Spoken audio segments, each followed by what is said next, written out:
trying to kill him. I know, Dad! The Lego Indiana Jones rollout of 2023 was so anemic, it made Hasbro's own flaccid efforts look downright aggressive by comparison. Right from the off, Lego intended a small group of slightly redesigned reruns from their far more expansive 2008 range of Indiana Jones sets. Based on advanced photos and announcements, Lego had planned a premium reimagining of the Idol Temple set from Raiders of the Lost Ark, a reskin of the Well of Souls mini playset, a reworked Temple of Doom, and a redo of the Last Crusade airplane chase set. After everything shook out in April of 2023, the Temple of Doom playset was quietly cancelled before release, and can only be achieved now through the efforts of custom designs by LEGO geniuses like Tiranov. The Idol Temple became more complex, but also more on rails when compared to the original version, and the Well of Souls really needed 2 to 4 times the parts to make a complete experience, as we chronicled extensively here at RetroBlasting. And then there was the Last Crusade set, depicting the escape from the Zeppelin and the small convertible with the German fighter giving chase. This too was a revisit of a 2009 Indiana Jones Lego set, but in this case the new set wasn't simply a different design, but it completely changed the contents of the set. Where the 2009 original, called Fighter Plane Attack, included the German fighter and the biplane Indy and his father escape in, the revisited set, now called Fighter Plane Chase, reimagines the German fighter and replaces the biplane entirely with the Citroën convertible from the second half of The Pursuit. I do find it odd that LEGO has such an obsession with this vehicle chase that they would opt to release it again as another variant rather than pick something else from Last Crusade that wasn't previously explored, like the tank, for which we chronicled the excellent custom build done by TMS95, or the Grail Temple itself, which has finally been done by a third party that we plan to cover in the near future.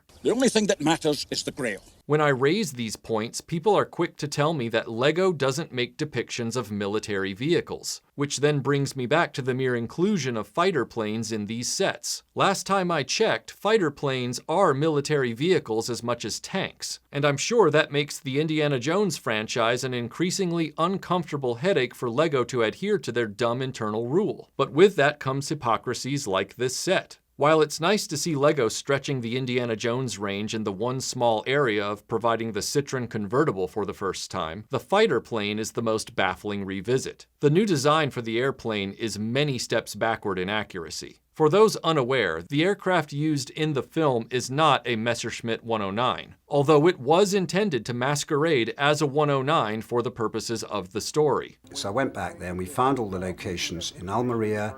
For the tunnel where the plane crashes in, we did the stuff with the Messerschmitts. Unless you look at the original screenplay, where it was described as a Stuka, the Junkers Ju-87, Hitler's most infamous aircraft. I have a feeling Spielberg and crew ran into the same challenge as the producers of Battle of Britain on this one. There are only 3 Stukas left in the world, and none are airworthy. Nor are there any alternate aircraft that bear even a passing resemblance to it. Clearly, because of the challenges this created, the production team pivoted to the Me-109. However, the actual aircraft used in Last Crusade is the Pilatus P-2, a Swiss military post-war trainer from 1947 that takes a lot of its engineering DNA from the Arado AR-96, a German wartime trainer for fighter pilots throughout World War II. The AR-96 was introduced in 1937, 1 year before the events of Last Crusade, but didn't go into service until 1939, 1 year after the events of Last Crusade.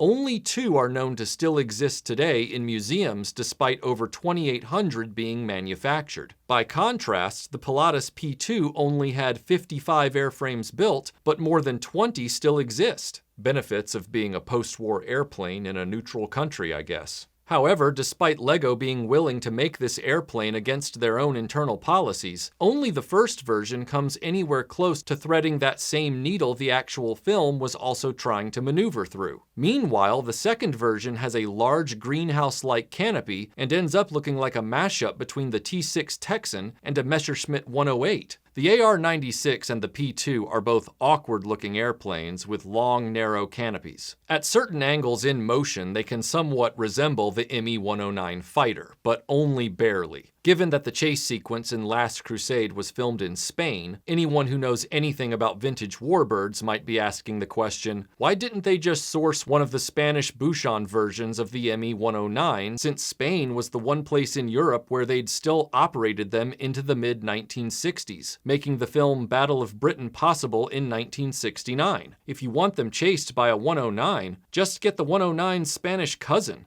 They don't come any closer than that! Well, at first I thought they weren't used because all of them had been purchased from the Spanish Air Force in the late 1960s for the Battle of Britain production, 28 in all, and they had been dispersed to various museums and private owners afterward. While that is true, the majority were airworthy and still available for film use. Apparently, the real reason the Buchan wasn't pursued by the production team was due to a filming limitation.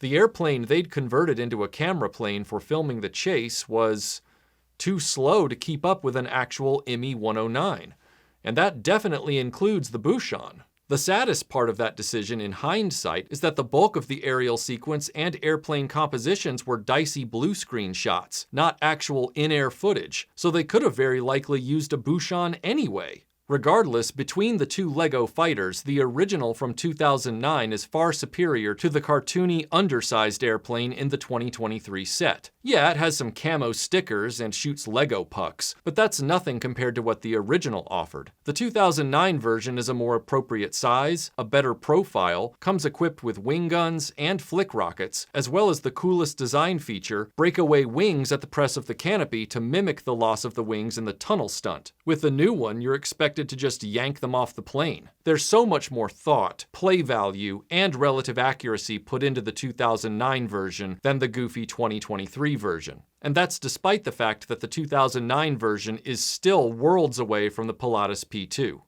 But the 2009 version of the Lego Fighter honestly isn't anywhere close. While it's miles more dialed in than the 2023 version, there is an even better option for your Last Crusade vehicle chase display. See, in both the case of the film and the case of the Lego sets, every airplane is either anachronistic or a total kit bash fantasy. The AR-96 wasn't in service in 1938 and never deployed in combat. The P-2, while an unofficial cousin of the AR-96, didn't exist until after the war. And the Lego fighters are goofy parodies with fixed undercarriages and engines that imply both inline and radial configurations in ways that make my brain throw an error. And we know the filmmakers intended the plane to be a Messerschmitt 109 in story terms, despite their inexplicable decision to replicate the Pilatus P2's fuselage exactly for the tunnel sequence. You'd think that would have been their opportunity to mock up a 109 fuselage to sell the illusion better, because the ME-109 is the only fighter out of the three that would have been in operation in 1938 when Last Crusade takes place. That's why I decided to ditch the Lego designs in favor of the Kobe ME-109E. Because it's a turnkey solution in a brick build format in minifigure scale that provides the period-authentic adversary for the Jones boys while also fulfilling the narrative intent of the screenplay. While the Kobe 109E is understandably in the famous Battle of Britain early war paint scheme, rather than a more obscure pre-war deco, it's far and away my preferred option for the Last Crusade vehicle chase for both the biplane and the Citroen convertible sequence. And if you get two, then you have the ultimate Last Crusade tribute. Or one you can try your hand at repainting to look more like a pre-war ME-109. But I'm not going there personally. My OCD stops where my insufficient painting skills begin. I suddenly remembered my Charlemagne. Let my armies be the rocks and the trees and the bricks I can buy.